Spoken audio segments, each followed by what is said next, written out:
Senator Paul.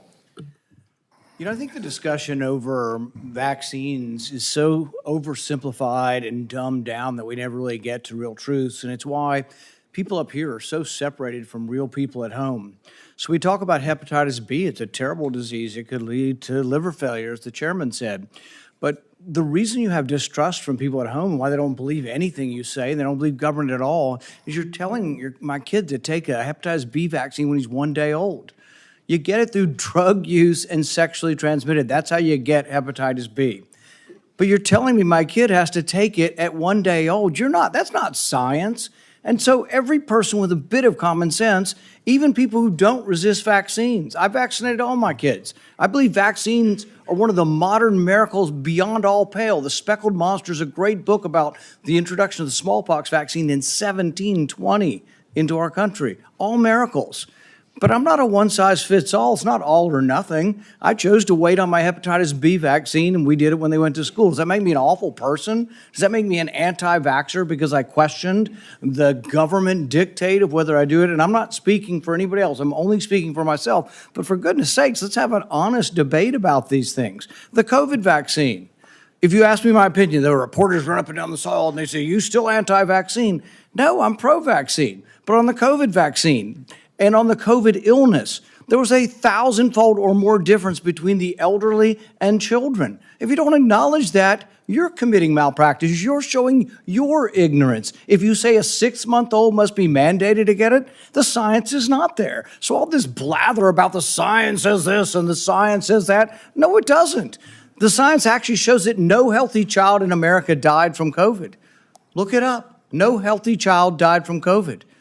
And so the thing is that it's 1,000-fold greater. So if you ask me my advice as a physician, if you were 65 or older or overweight and some other conditions, I would have said, hell yes, I'd take the COVID vaccine. The risks of the disease were real and much greater than the vaccine. But if you ask me, should my healthy 6-month-old get it?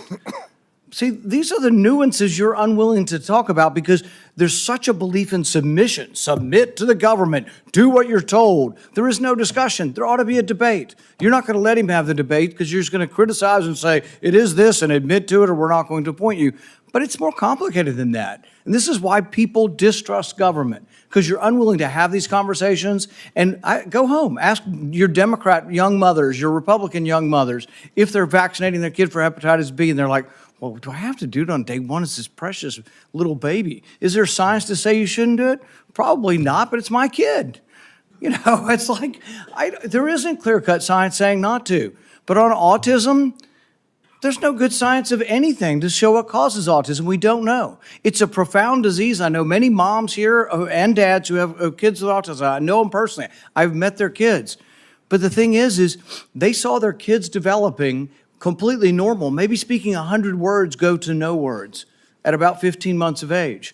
Now, there isn't proof. There isn't proof that the vaccines cause it. That's true. There isn't proof that it causes it. But we don't know what causes it yet, so shouldn't we be at least open-minded? We take 72 vaccines.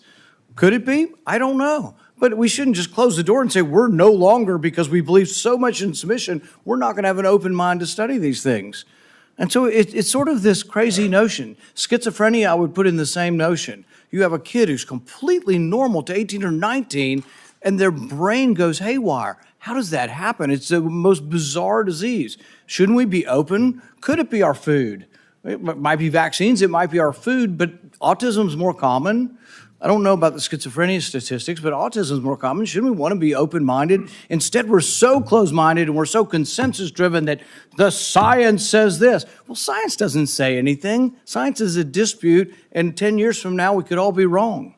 We were told in the beginning, 20 years ago, they did this enormous study, and they said, everybody over 50 should take an aspirin. I thought, well, that's a pretty good idea. It makes sense. But you know what? 20 years later, they measured it. And they found if you had no heart disease and you were taking aspirin, your chance of dying from a brain bleed or from a stomach bleed were greater than the risk of heart disease. If you have heart disease, they still say take an aspirin. If you don't, they've changed their mind 20 years later. But would you have all said I was crazy and I should no longer be in public discourse if I had said 20 years ago, I don't feel like taking an aspirin. I ride my bike all the time. I'm afraid I might hit my head.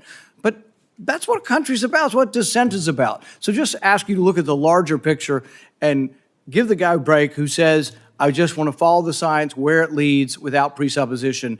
I think really what we have up here is presupposition. You've already concluded. It's absolute that autism isn't caused by it. We don't know what causes autism, so we should be more humble in what we say. Sorry I didn't get to a question.